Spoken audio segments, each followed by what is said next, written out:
بسم الله الرحمن الرحيم. الحمد لله رب العالمين والعاقبة للمتقين والصلاة والسلام على سيد الأنبياء والمرسلين. اللهم صل على محمد النبي الأمي وعلى آله وسلم تسلیما.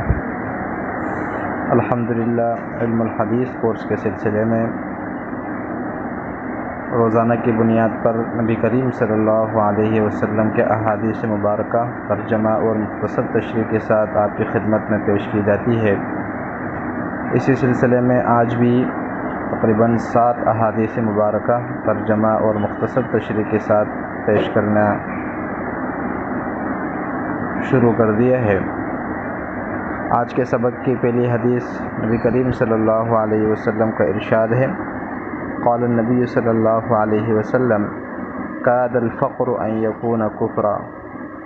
کاد الفقر ان یکون کفرا. آپ علیہ الصلوۃ والسلام نے فرمایا قریب ہے کہ فقر و فاقہ اور محتاجی وہ کفر کا سبب اور ذریعہ بن جائے. قریب ہے کہ محتاجی اور فقر و فاقہ انسان کے کفر کا اور کافر ہو جانے کا سبب بن جائے. اس کا مطلب یہ ہے کہ انسان کے اوپر جب مال کی تنگی آتی ہے اور وہ فقر و فاقے کا شکار ہو جاتا ہے تو ایسی صورت کے اندر اس کے کفر کے اندر مبتلا ہونے کا امکان بڑھ جاتا ہے،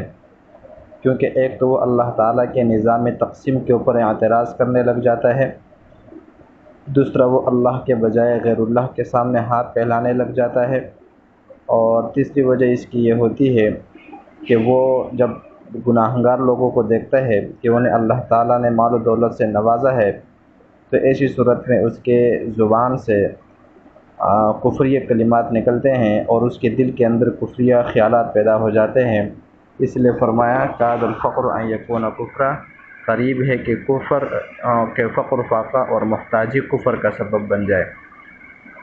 اگلی حدیث قال النبی صلی اللہ علیہ وسلم یبعث کل عبد علی ما مات علیہ یبعث کل عبد علی ما مات علیہ. ہر شخص کو، ہر انسان کو اسی حالت پر اٹھایا جائے گا جس حالت پر اس کی موت واقع ہوئی ہو. یعنی انسان دنیا میں جس حالت پر مرا ہے قیامت کے دن اس کا حشر اسی حالت پر کیا جائے گا. اب اگر وہ دنیا میں گناہ کی حالت میں مرا ہے تو قیامت کے دن اسی حالت میں اٹھایا جائے گا، اور اگر وہ اطاعت اور عبادت نیکی کے حالت میں مرا ہے تو اسی حالت میں اٹھایا جائے گا. گویا اعتبار انسان کے آخری خاتمے کا ہے، اس لیے ہمیں چاہیے کہ ہم ہر وقت اللہ کی اطاعت میں لگنے کی کوشش کریں، کیونکہ موت کا کوئی وقت معلوم نہیں ہوتا. اگلی حدیث قال النبی صلی اللہ علیہ وسلم کفى بالمرء كذبا ان يحدث بكل ما سمع کفى بالمرء كذبا ان يحدث بكل ما سمع. کسی شخص کے جھوٹا ہونے کے لیے اتنا کافی ہے کہ وہ ہر سنی سنائی بات آگے بیان کرے. کسی شخص کے جھوٹا ہونے کے لیے اتنا کافی ہے کہ وہ ہر سنی ہوئی بات آگے نقل کرے، بیان کرے. اس کا مطلب یہ ہے کہ انسان جب بغیر تحقیق کے باتیں آگے نقل کرتا ہے تو ایسا انسان جھوٹے لوگوں میں شامل ہو جاتا ہے،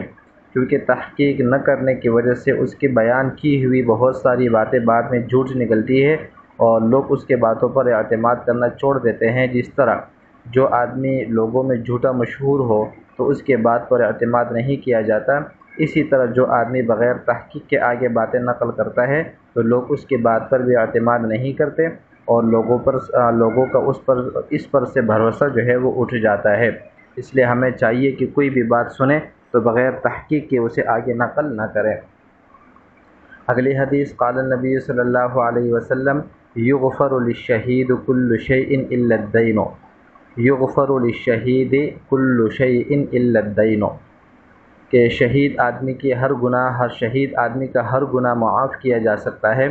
معاف کیا جاتا ہے سوائے قرض کے.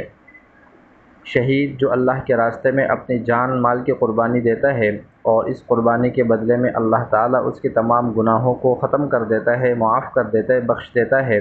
البتہ قرض جو ہے وہ معاف نہیں کیا جاتا جب تک قرض خواہ معاف نہ کر دے یا شہید کے ورثہ اسے ادا نہ کر دے. یہاں صرف حدیث کے اندر قرضے کا ذکر ہے، لیکن علماء نے اس کے اندر تمام حقوق العباد کو شامل کیا ہے، یعنی چاہے وہ پیسوں کی صورت میں قرضہ ہو یا کسی اور حق کی صورت میں ہو، کسی کی غیبت کی ہے، کسی پر ظلم کیا ہے اور کسی کو گالم گلوچ کیا ہے تو وہ تمام کے تمام چیزیں ہیں جو حقوق العباد کے اندر داخل ہے، ایسی چیزیں بھی وہ شہید کے لیے معاف نہیں کی جاتی جب تک وہ صاحب حق اسے معاف نہ کر دے۔ اگلی حدیث قال النبی صلی اللہ علیہ وسلم لعن عبد الدینار ولعن عبد الدرہم، لعن عبد الدینار ولعن عبد الدرہم۔ آپ علیہ الصلوۃ والسلام نے فرمایا کہ لعنت کی گئی ہے دینار کے غلام پر اور درہم کے غلام پر۔ لعنت کا مطلب یہ ہے کہ جو شخص دینار کا غلام ہے یا درہم کا غلام ہے وہ اللہ کے رحمت سے دور کیا گیا ہے۔ اور ان چیزوں کی غلامی کا مطلب یہ ہے کہ جس طرح دنیا کے اندر کوئی غلام ہر وقت اپنے آقا کے راضی کرنے کی فکر میں لگا رہتا ہے اور ہر وقت اس کی کوشش یہ ہوتی ہے کہ میرا آقا مجھ سے راضی رہے، تو اسی طرح یہ لوگ بھی ہر وقت دینار اور درہم کے کمانے کی کوشش میں لگے رہتے ہیں اور ان چیزوں کی فکر کو اپنے اوپر اسی طرح سوار کر دیتے ہیں جس طرح کوئی فرمان بردار غلام اپنے اوپر اپنے آقا کی رضامندی کو سوار کر دیتا ہے، اس لیے انہیں اللہ کے رحمت سے دور کیا جاتا ہے۔ اگلی حدیث آپ علیہ الصلوۃ والسلام فرماتے ہیں حجبت النار بالشہوات وحجبت الجنت بالمکارہ، حجبت النار بالشہوات وحجبت الجنت بالمکارہ، جنت کو ڈھانپا گیا ہے خواہشات کے ذریعے سے، پسندیدہ کاموں کے ذریعے سے، اور جنت کو ڈھانپا گیا ہے مصائب، تکالیف اور ناپسندیدہ اعمال کے ذریعے سے۔ مطلب یہ ہے کہ جو آدمی جو ہے دنیا کے اندر اپنے نفس کی ہر بات مانتا ہے اور اپنے ہر خواہش پورا کرنے کی کوشش میں لگا رہتا ہے تو اس کا انجام جہنم کی صورت میں نکلتا ہے، کیونکہ جہنم کو انہی چیزوں سے ڈھانپا گیا ہے اور ان چیزوں میں مبتلا ہونے کا انجام جہنم ہے۔ اور جو آدمی دنیا کے اندر اللہ کی رضا کے لیے تکالیف، مصیبتیں برداشت کرتا ہے اور اس پر صبر کرتا ہے تو اس کا انجام جنت کی صورت میں ہے، اس لیے کہ جنت کو انہی تکالیف اللہ کے راستے میں مصائب کے ذریعے سے ڈھانپا گیا ہے۔ اگلی حدیث قال النبی صلی اللہ علیہ وسلم یحرم ابن آدم ویشب منہ اثنان الحرص علی المال والحرص علی العمر، یحرم ابن آدم ویشب منہ اثنان الحرص علی المال والحرص علی العمر۔ آپ علیہ الصلوۃ والسلام نے فرمایا کہ انسان جو آدم کا بیٹا ابن آدم انسان ہے وہ بوڑھا ہوتا جاتا ہے اور اس کے دل میں دو چیزیں جوان ہوتی رہتی ہے، نمبر ایک مال کی محبت، مال کا حرص، نمبر دو زندگی کی محبت یعنی زندگی کا حرص۔ اس حدیث کا مطلب یہ ہے کہ انسان یعنی بنی آدم جتنا بوڑھا ہوتا جاتا ہے تو بظاہر تو اس کا جسم، اس کی قوتیں بوڑھی ہو جاتی ہیں، لیکن اس کے دل کے اندر دو چیزیں بیدار ہوتی ہے، جوان بڑھتی رہتی ہے، مضبوط ہوتی رہتی ہے، نمبر ایک مال کی محبت اور نمبر دو مزید دنیا میں رہنے اور یعنی زندگی اور عمر کی محبت۔ اس کی وجہ یہ ہے کہ بڑھاپے کی وجہ سے انسان کی عقل کمزور ہو جاتی ہے اور انسان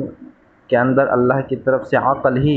وہ نعمت ہے، وہ قوت ہے جو انسان کو سیدھے راستے پر رکھنے کے لیے مددگار ثابت ہوتی ہے۔ تو ایسی صورت کے اندر پھر انسان کی جب عقل کمزور ہو جاتی ہے، سوچنے سمجھنے کی صلاحیت کمزور ہو جاتی ہے،